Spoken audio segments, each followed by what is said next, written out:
You've also described Sheryl Sandberg, the billionaire former CEO, starring in a Zionist propaganda film after October 7th, crying wolf tears about a future Holocaust while Gaza is being burned. What do these performances of victimhood accomplish for the empire? Yeah, so in that clip, Sheryl Sandberg said, if it came to it, if there was another Holocaust, would you hide me? Would you hide me? The idea that this white billionaire Yeah, would need to be hidden in this hallucinated idea that she is the victim yeah, when Palestinians are being slaughtered in the tens and hundreds of thousands right now.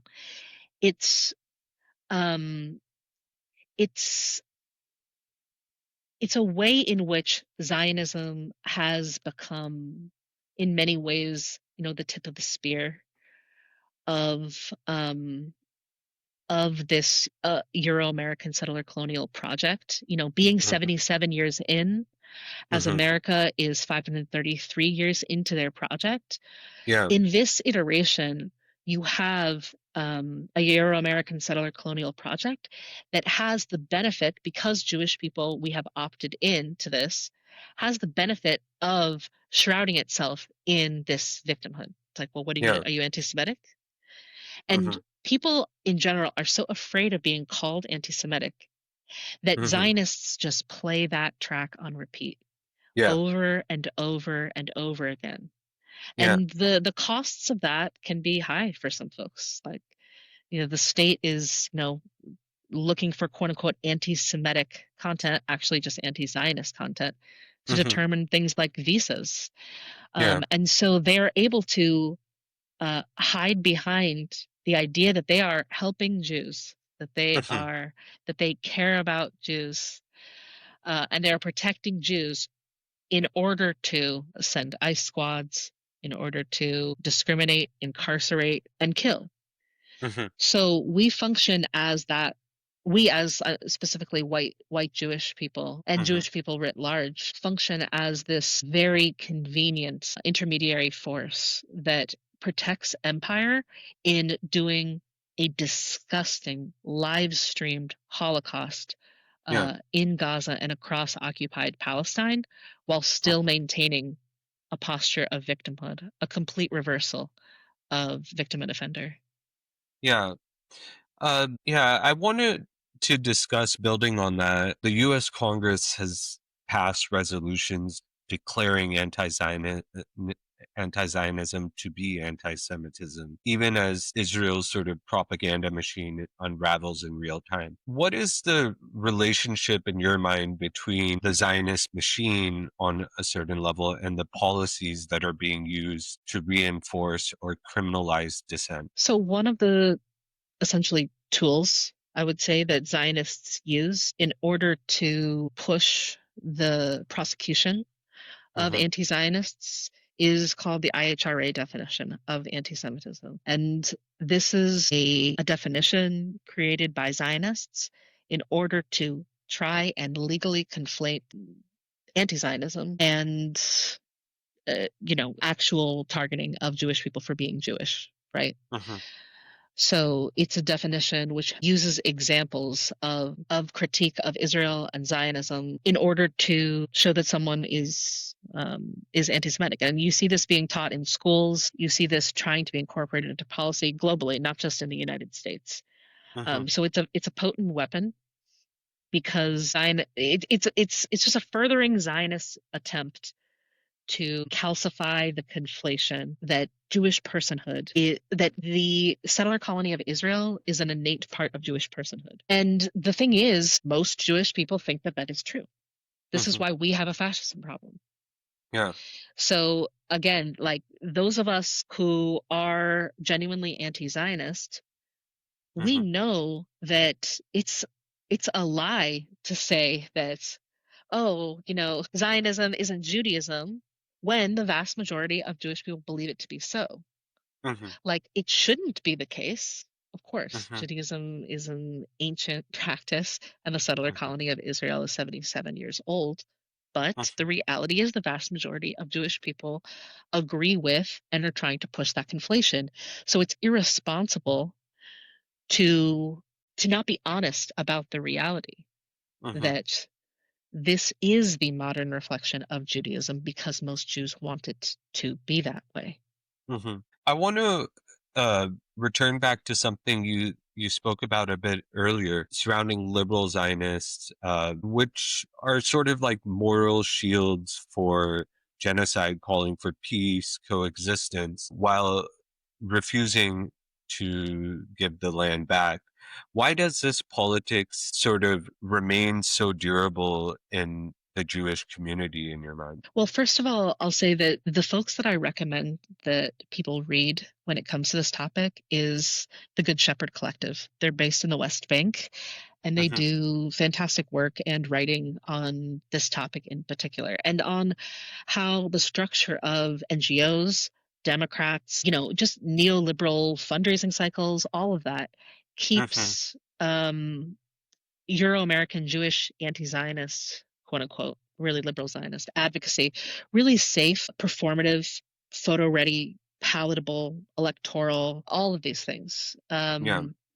And so the reality is most self proclaimed, Jewish anti Zionist individuals and organizations are, in fact, liberal Zionists. You won't see them supporting the resistance, you Hmm. won't see them calling for settlers to leave and the complete destruction of Israel.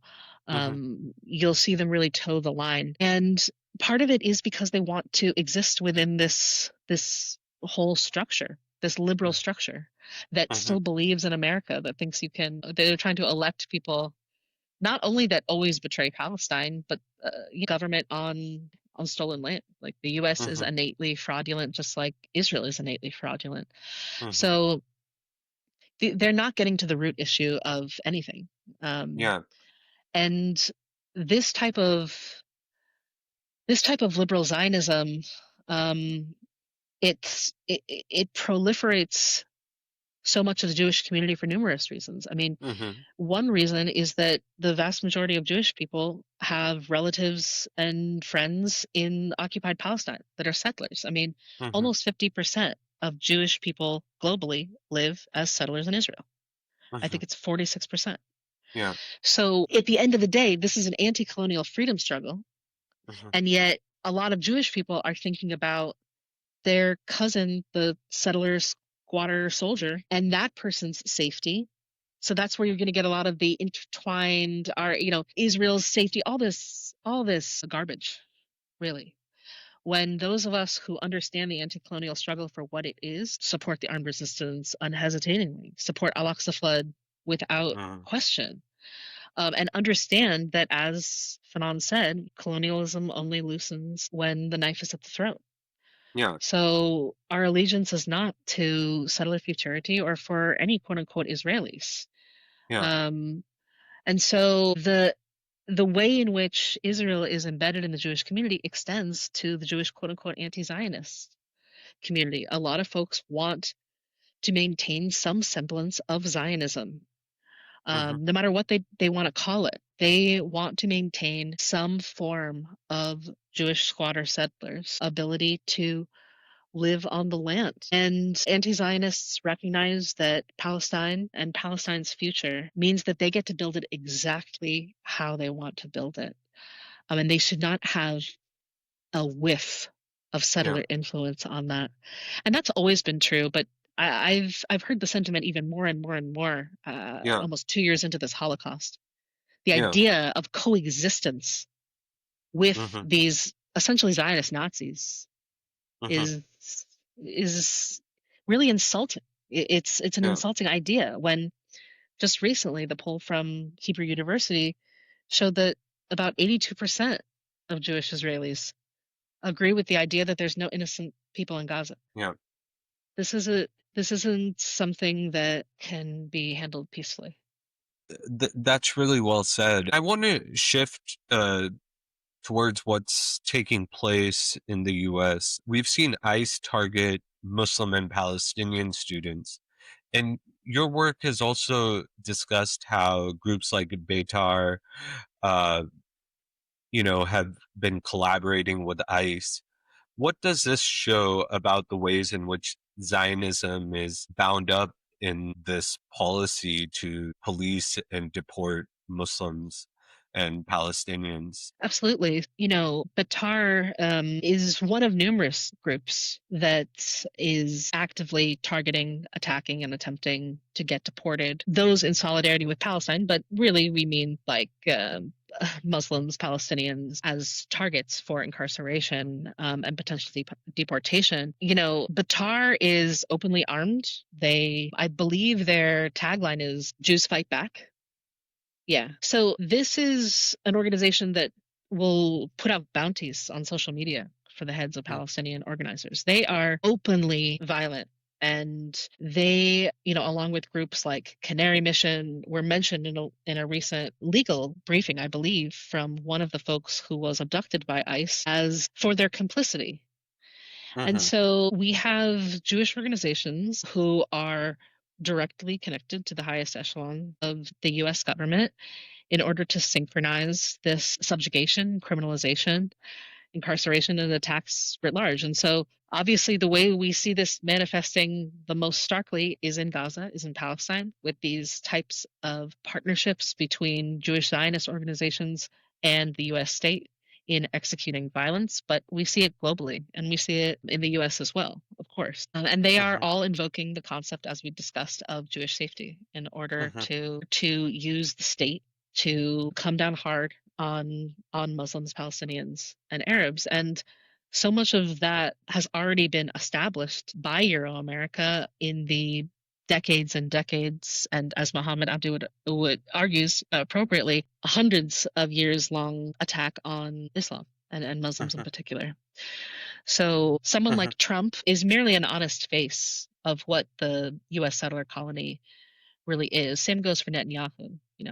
They are openly fascistic and totalitarian, but the settler colonial structure itself is fascistic and totalitarian. So it's important to emphasize that the increased violence right now is a mask off, but it's not anything different than what we've always seen from these violent settler colonial projects, be that Israel or the US. There was an article that you wrote for The Connections where you discuss the Al-Aqsa flood operation on October 7th, in which Israel murdered scores of its own people and many Jewish anti-Zionist individuals and organizations had the audacity to condemn the resistance. Can you speak a little bit about that? What is lost, these condemnations, and what is lost when Jewish anti-Zionists distance themselves from Palestinian resistance? Absolutely.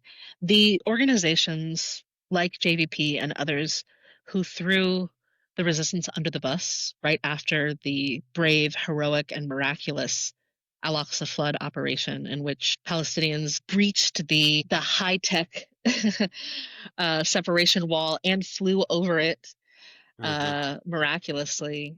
Mm-hmm. Um, they set the foundation for all the violence that we're seeing today because in throwing the resistance under the bus, they set a precedent that it was some Palestinians were okay to kill. They criminalization of the resistance, the throwing them under the bus, manufactured consent for the atrocities. Mm-hmm. Um, And it's morally reprehensible for anyone, but for Jewish people in particular, to as the self-proclaimed Jewish state rains down bombs on Gaza, to Mm-hmm. condemn the people who had the skill, the know-how, the bravery, the faith to find a way to subvert the their colonial occupiers and retouch the land that they have been displaced from. Many of the people in Gaza are displaced from that land right on the other side, and we're able to touch it for the first time. There are so many miracles from that day, and Muhammad Abdu is someone who writes so beautifully about this. Mm-hmm. He wrote a communique on his Substack End Times Mm-hmm. about the planning that Yeah. went into Al-Aqsa flood, what it Yeah. means to manufacture your own weapons, what it means to build incredible tunnel networks. The Mhm. resistance is really stunning in its skill, in its courage. We have so much to learn. Yeah. I consider myself a student of the movement Mhm. generally. And Al Qassam brigades and the resistance are teaching us what Mhm. it looks like to resist under complete siege, under the boot of Mhm. a fascist occupier that has the most high-tech tools, that is surveilling, that has cut you off from all sides, and still they're able to not capitulate, they're able to spring from those death traps into resistance. And they're still resisting now, more than 700 days in. It's really stunning. So whenever self-proclaimed anti-Zionists that are actually liberal Zionists have the audacity to condemn the resistance, Mhm. it's an ethical betrayal, it's a moral betrayal, and it's a fundamental misunderstanding of the struggle, because it's not going to be won the way that they think it will be won. Gaza is being defended right now by the Mhm. resistance, and they deserve our utmost solidarity as we do what we need to be doing in the core. So, Yeah.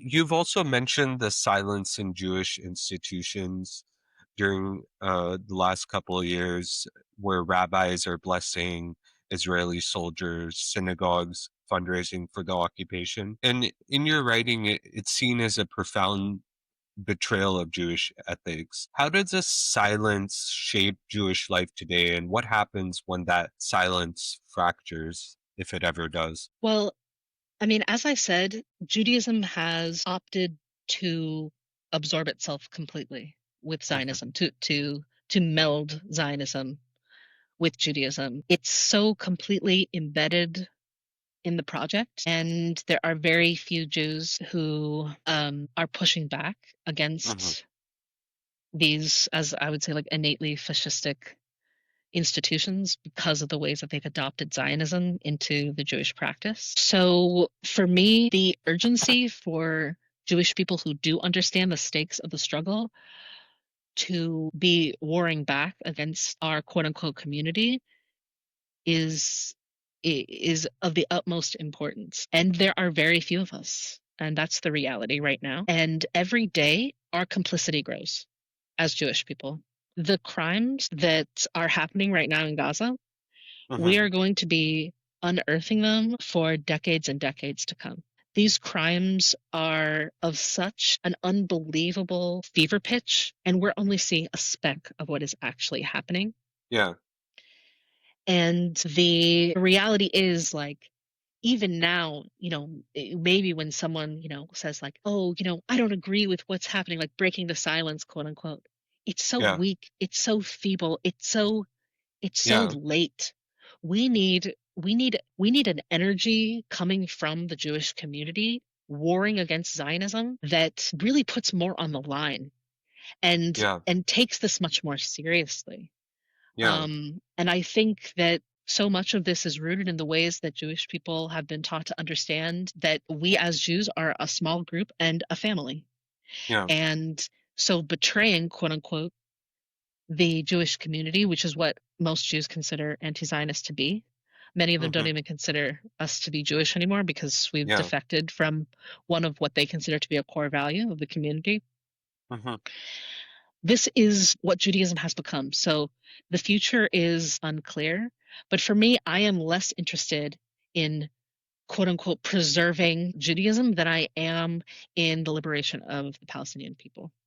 Like, Yeah. what happens to Judaism? It feels almost navel gazing Yeah.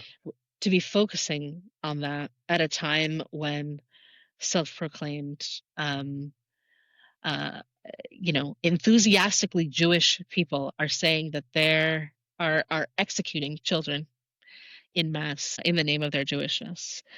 Yeah. Um, Yeah. we're so far gone. We're so far gone.